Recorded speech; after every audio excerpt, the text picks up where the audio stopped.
আলহামদুলিল্লাহ প্রত্যেকটা শাস্ত্র মেসেজ অনুযায়ী এভাবেই মুহাম্মদ সাল্লাল্লাহু আলাইহি সাল্লামের স্পষ্ট ভবিষ্যৎবাণী রয়েছে এবং এই সম্পর্কে একাধিক রেফারেন্স দেওয়া যাবে। দেখেন অথর্ববেদ 20 নম্বর গ্রন্থের 21 নম্বর অনুচ্ছেদের 5 নম্বর মন্ত্রে, অথর্ববেদ 20 নম্বর গ্রন্থের 22 নম্বর অনুচ্ছেদের 86 নম্বর মন্ত্রে, অথর্ববেদ 21 নম্বর গ্রন্থের 38 নম্বর অনুচ্ছেদের 76 নম্বর শ্লোকের ভিতরে উল্লেখ আছে।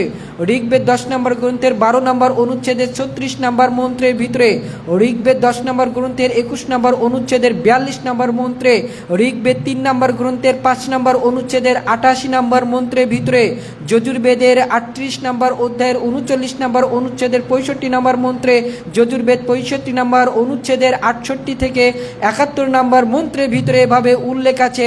এছাড়াও উল্লেখ আছে উত্তরচিকা মন্ত্র 1500, এছাড়াও উল্লেখ আছে ইন্দ্রর 1 নম্বর খণ্ডের 279 নম্বর অনুচ্ছেদের ভিতরে উল্লেখ আছে যে তিনি হচ্ছেন নরসংসা, অর্থাৎ তিনি হচ্ছে প্রশংসনীয় ব্যক্তি, অর্থাৎ তিনি হচ্ছে মুহাম্মদ। এভাবে যদি রেফারেন্স দিতে থাকি ইনশাল্লাহ এভাবে অজস্র রেফারেন্স দিতে পারবো।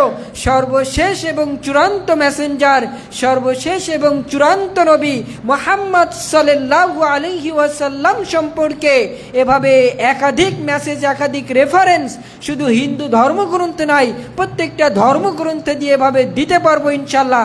আর হিন্দু ধর্মগ্রন্থ থেকে যদি এভাবে রেফারেন্স দিতেই থাকি তাহলে এভাবে অজস্র রেফারেন্স আমি দিয়ে যেতে পারবো।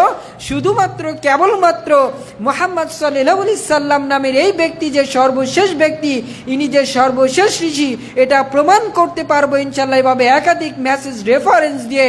আল্লাহি কোনো সনাতনী ব্যক্তি আমার এই চ্যালেঞ্জকে খণ্ডন করতে পারবে না। আমার কাছে কিতাব রয়েছে আলহামদুলিল্লাহ।